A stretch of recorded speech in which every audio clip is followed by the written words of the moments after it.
Alors bonjour, aujourd'hui on va parler de traitement interventionnel des patients qui ont des cancers de l'os et des métastases osseuses.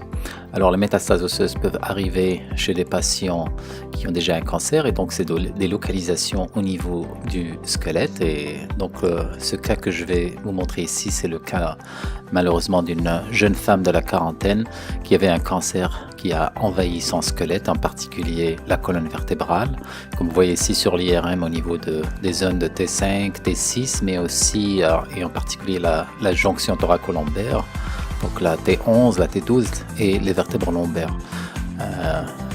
Cette patiente aussi souffrait de métastases au niveau du pelvis, du bassin, du sacrum, de l'os iliaque, du sternum, et donc non seulement elle devait faire face aux conséquences du cancer, mais aussi de ces localisations métastatiques osseuses. Et donc le risque ici, comme on le voit au scanner, c'est que ces cancers ils peuvent détruire l'os et mettre en péril la stabilité, donc exposer le patient au risque de fractures pathologiques, mais aussi au risque de compression neurologique qui sont les complications de ces fractures. Et en plus de tout ça, ces malades souffrent de beaucoup de douleurs. Donc le principal symptôme ici, ce sont les douleurs. Ici sur la partie droite, on voit la scintigraphie osseuse qui nous montrait un petit peu que cette vertèbre était chaude, on l'appelle donc chaude, la T12. Et donc on a décidé de la traiter avec nos techniques interventionnelles pour aider la malade. Et ici donc voici la simulation qui s'est faite basée sur le système OsteoCool. Et donc sur l'ordinateur en bleu, on voit là un petit peu le cancer qui est notre cible. Et on va rentrer par les techniques très minimalement invasives. Sous le guidage de l'imagerie, on va introduire des petites aiguilles qui se font introduire à travers l'os, à travers la vertèbre, sans risque d'endommager les nerfs ou la moelle épinière. Et donc même chez les patients qui ont subi la maximum dose de radiation et donc ils ne peuvent pas avoir plus de radiation pour le squelette.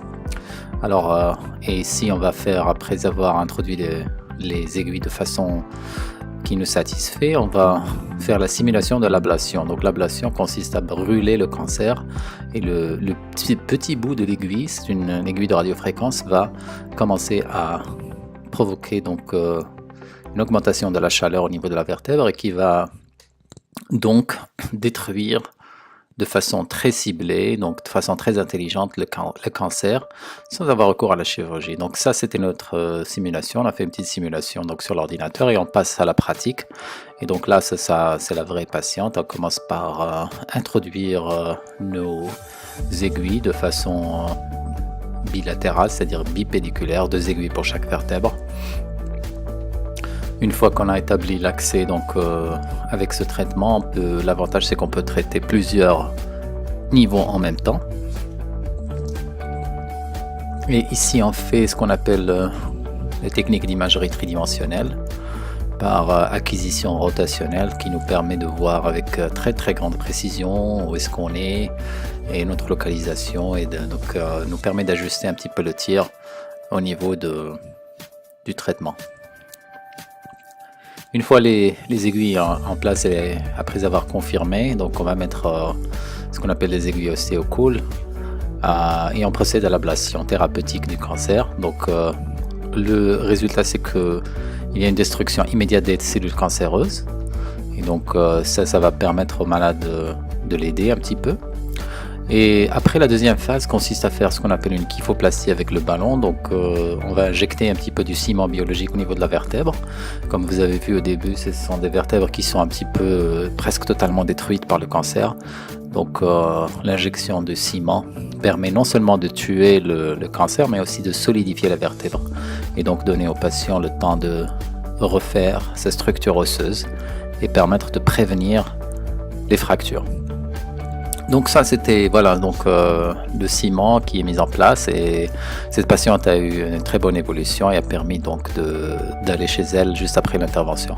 Et donc on a ramené la patiente pour la deuxième phase du traitement, donc traitement ciblé des métastases au niveau du bassin. Et ici on est rentré grâce au guidage scanner au niveau du petit bassin de l'os iliaque. Donc et une deuxième lésion ici qu'on est en train de ciblé au niveau de l'os acétabulaire c'est un petit peu juste au-dessus de la hanche.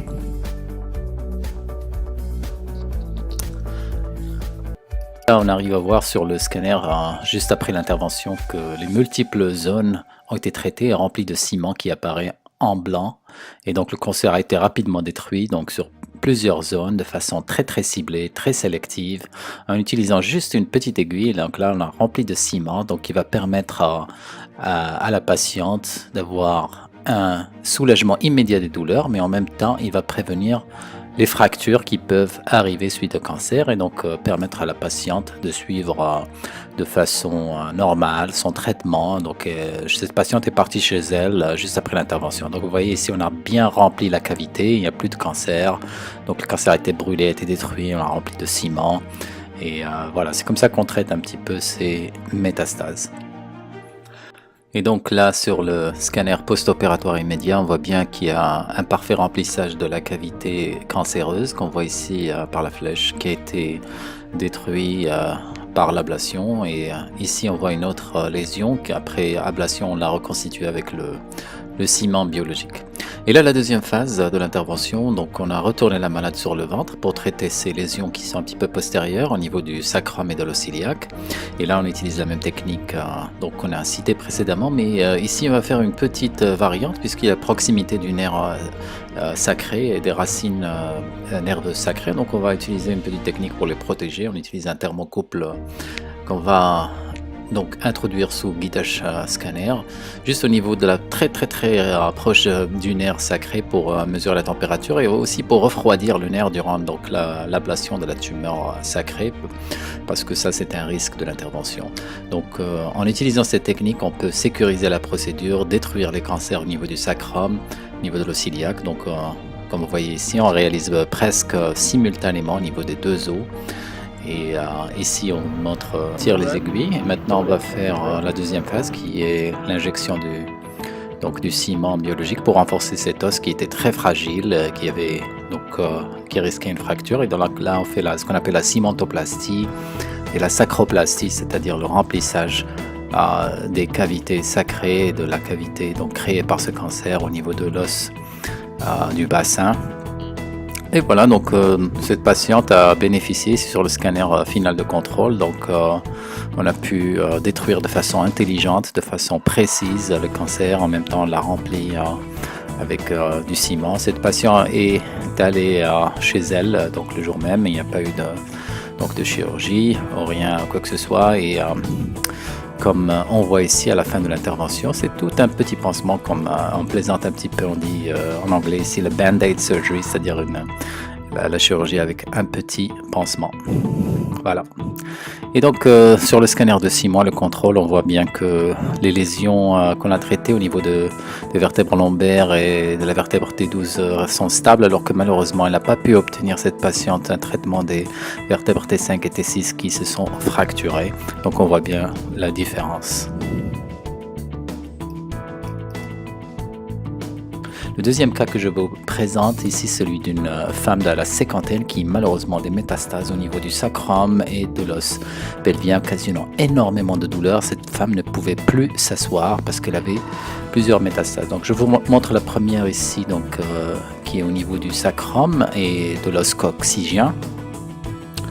En outre, cette femme présentait également des lésions au niveau des hanches. Donc ici, on voit sur l'IRM des métastases qui occupent les deux hanches, qu'on peut également traiter par des techniques de radiologie interventionnelle sans chirurgie, mais ici je ne vais pas les montrer. Et ici c'est la tumeur du coccyx. C'était le problème, elle n'arrivait pas plus à s'asseoir tellement cette tumeur était gênante et très douloureuse. Donc on a décidé de la traiter. Donc voilà, c'est ça, c'est la tumeur coccygienne.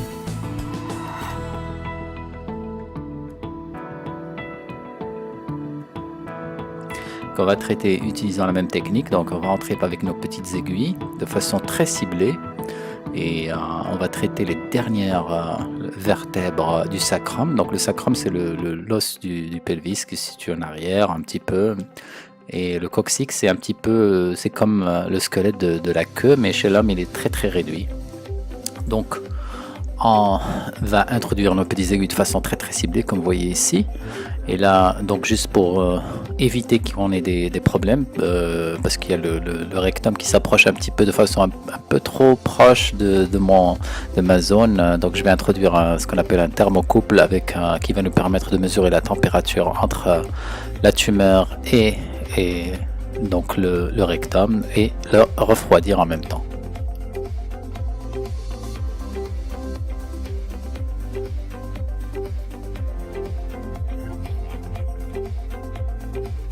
Et donc voilà comment on a pu traiter ces deux patients. C'est juste un petit exemple des techniques de radiologie interventionnelle qui permettent de soulager les douleurs et aussi d'obtenir un contrôle local du cancer, même chez des patients qui sont des patients très avancés, qui ont un stade 4 au niveau du cancer. Donc ces deux interventions sont faites en ambulatoire et les patients n'ont même pas passé la nuit à l'hôpital. Merci et à bientôt.